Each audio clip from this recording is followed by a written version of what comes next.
So, welcome guys. Today we are going to start civics of standard 7th Maharashtra State Board, and today we are going to see what are the contents of this civics. The first is your introduction to our constitution, then second is preamble to the constitution, features of the constitution, fundamental right part 1 part 2, and DPSP, that is Directive Principle of State Policy and Fundamental Duties. So these are all the things that we are going to see or study during your standard 7th civics. So mostly we are going to focus on what our constitution is, or what are the provisions, or what are the things that our constitution teaches us, right? So all about constitution we are going to see in this civics, right? Standard 7. So let's get started now. These are some learning outcomes that you will be able to achieve after reading this standard 7 civics. So what will be the outcome of this learning? So first, you will be able to explain the significance of equality in democracy, right? What is the significance of equality in democracy? Then you'll be able to distinguish between political equality, economic equality, and social equality. Then you will be able to interpret social, political, economic issues in your own region with reference to right to equality. So these are some things will you will be able to distinguish. You will be able to uh, uh, tell about what is equality, what is constitution, what is fundamental rights, right? You'll be able to describe the characteristic of democratic governance, right? Understand that right mentioned in the constitution have special protection by the courts. What is court, Supreme Court, High Court, and what are their functions also. Understand that everyone is equal before law. Basically, these are all the things that you will be able to understand in this civics standard 7 of Maharashtra State Board. You'll be able to explain the fundamental rights and duties with the help of suitable examples, right? So let's get started. The first chapter, that is introduction to our constitution. Now let us revise a few things. So in the civics textbooks of previous classes, we saw many reasons why rules are necessary. Now, why rules are necessary in our lives? We follow norms, rules in order that the activities in the family, our school, our village, or city are carried out smoothly. So, what the writer is saying, that rules are very important to for any society to function, right? There are no rules in a family.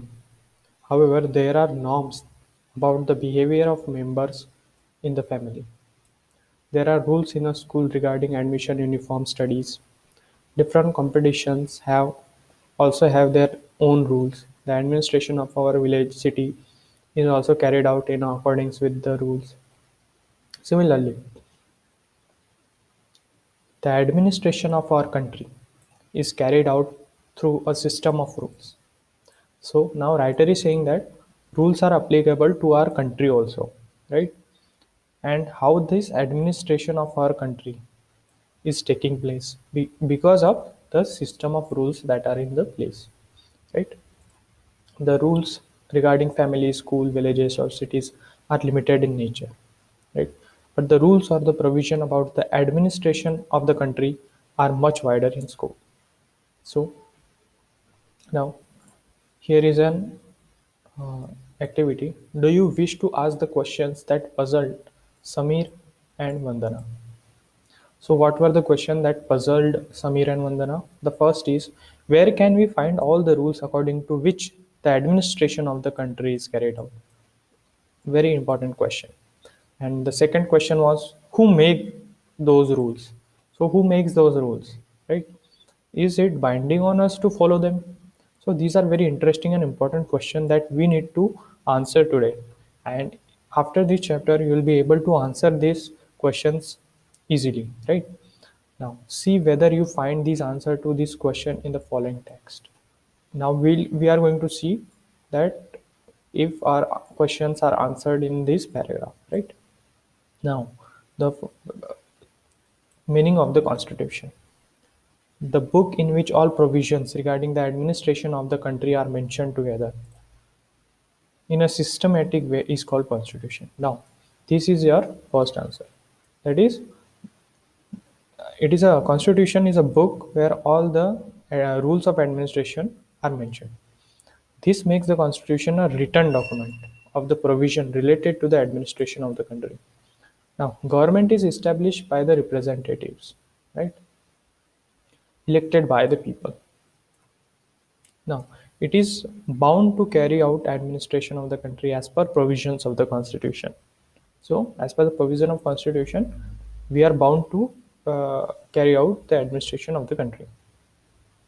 The rules and the provision in the Constitution are basic or fundamental law of the land.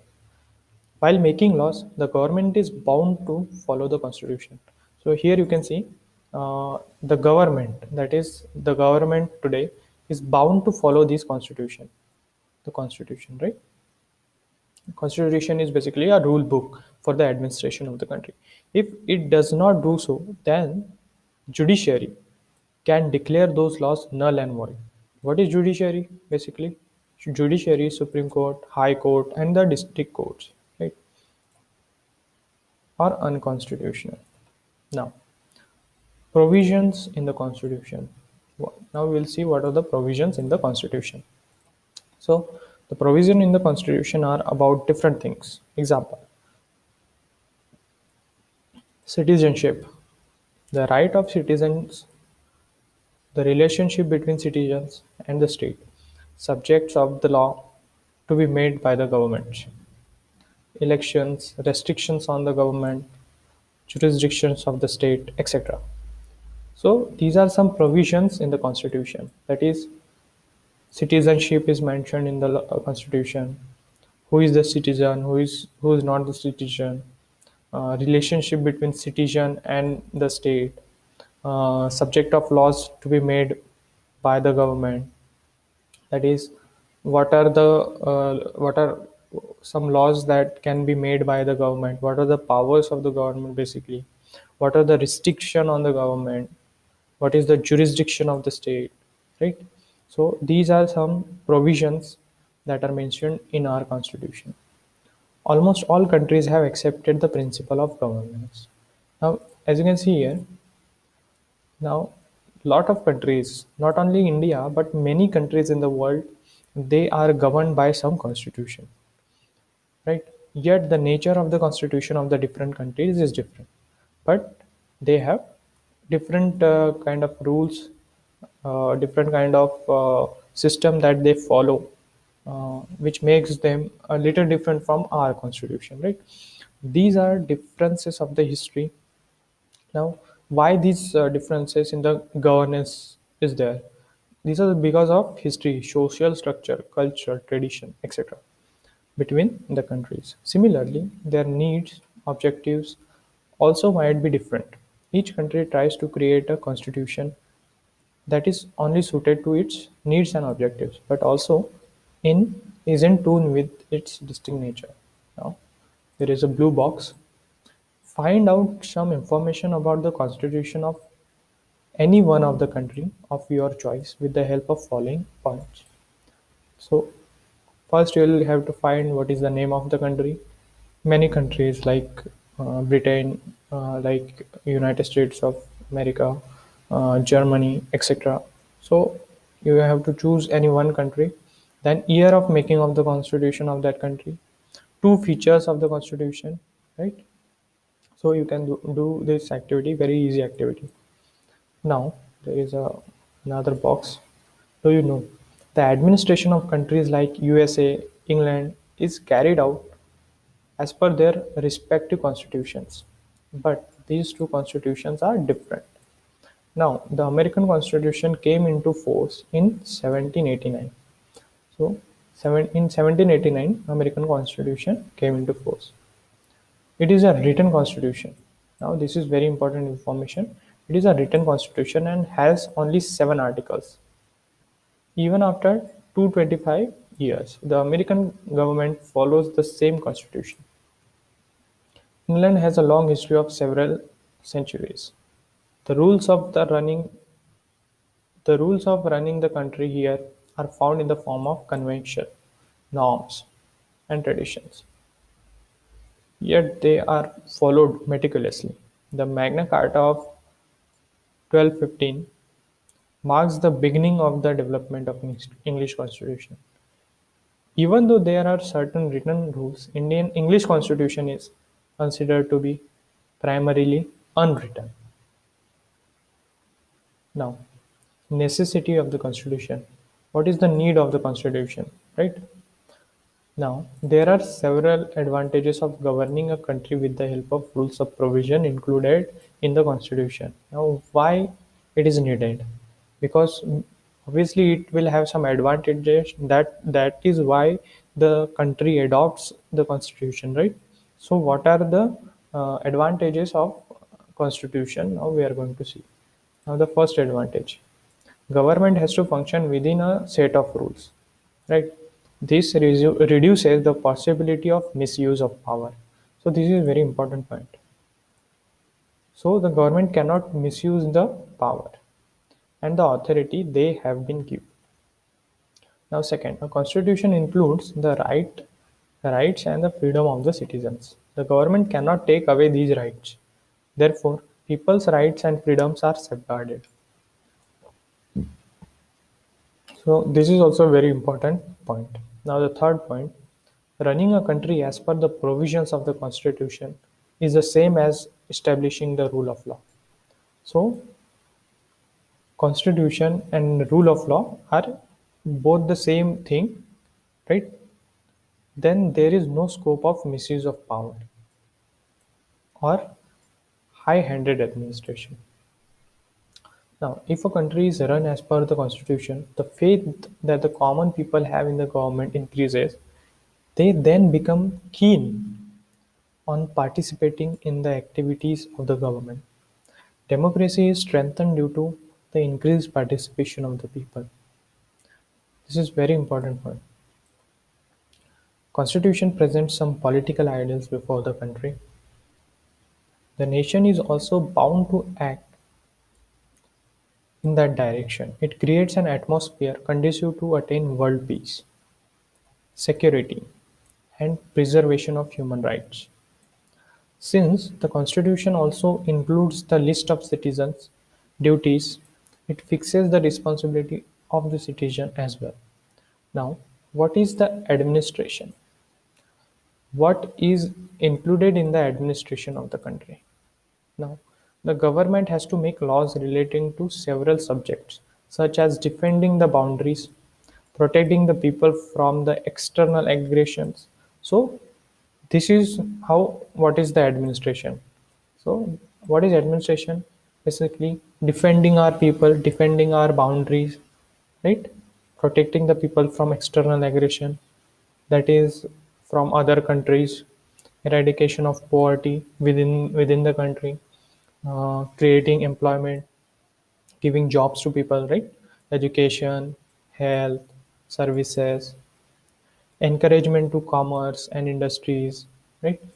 Protection of weaker sections, making policies for the progress of women, children, and tribal people, etc.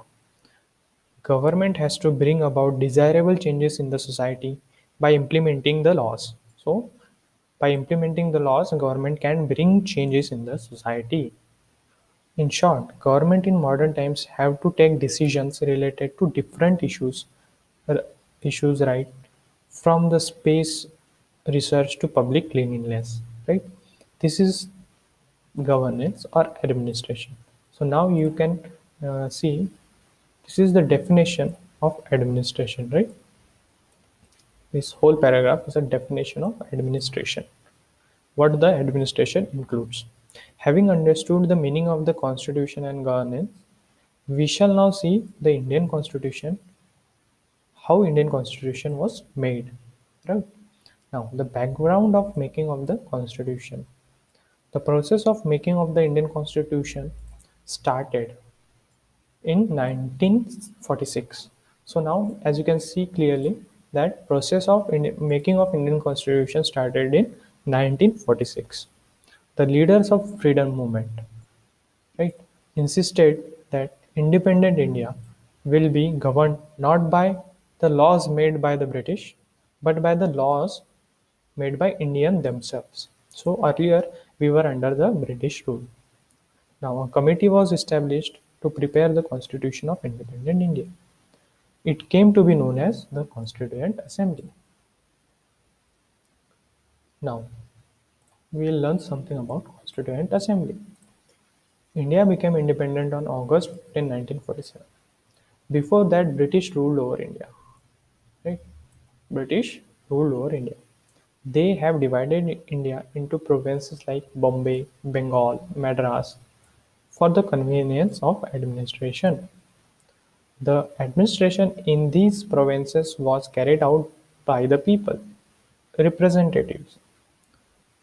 Similarly, the local princes were carrying out administration in some areas.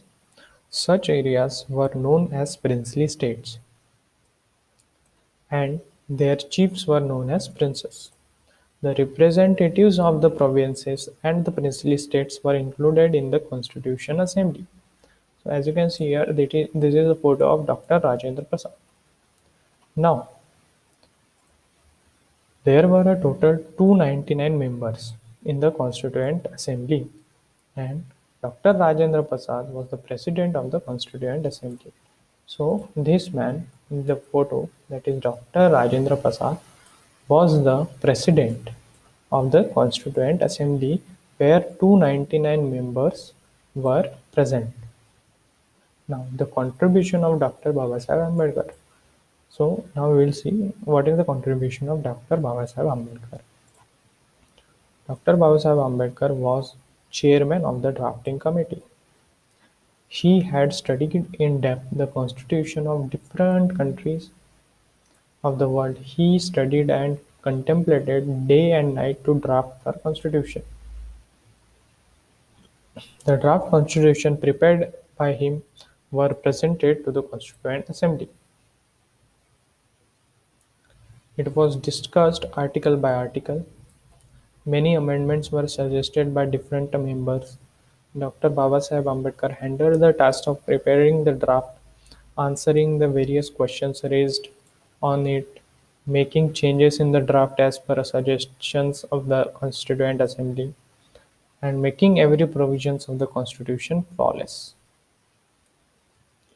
Due to his contribution towards the making of the Constitution, Dr. Babasaheb Ambedkar is called the architect, right?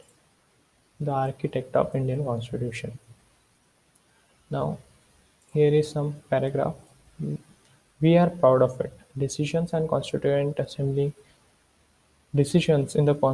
Assembly were made on the basis of debate and discussion. A respect for opposing viewpoints and acceptance of the appropriate solutions was a characteristic of the working of the Constituent Assembly. It took 2 years, 11 months, 17 days to complete the writing of the Constitution. There were 22 parts, 395 articles, and 8 schedules in the original Constitution.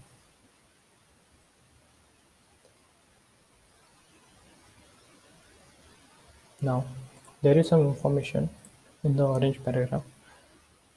Some of the well-known members of Constituent Assembly were Dr. Rajendra Prasad, Pandit Nehru, Dr. P.R. Ambedkar, Sardar Vallabhbhai Patel, Maulana Abdul Kalam Azad, Sarojini Naidu, J.B. Kripalani, Rajkumari Amrit Kaur, Durgabai Deshmukh, Hansaben Mehta, and others.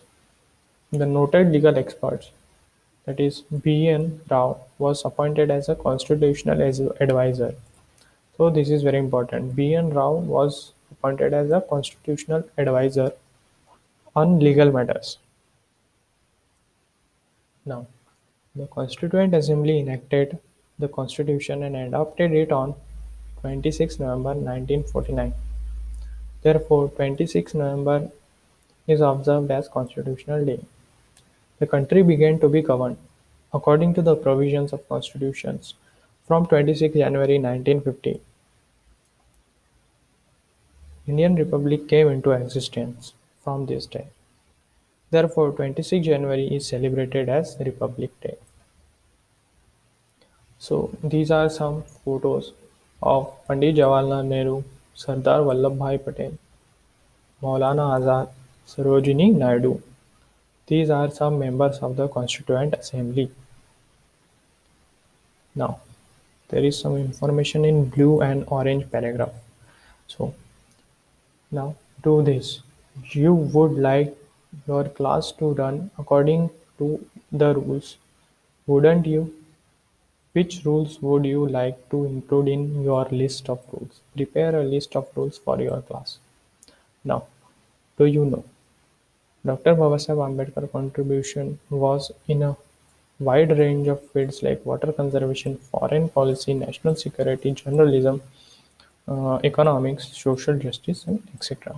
So, a lot of contribution was by Dr. B.R. Ambedkar in different fields, not only in making constitution but also in water conservation, foreign policy, national security, journalism, economics, social justice, etc.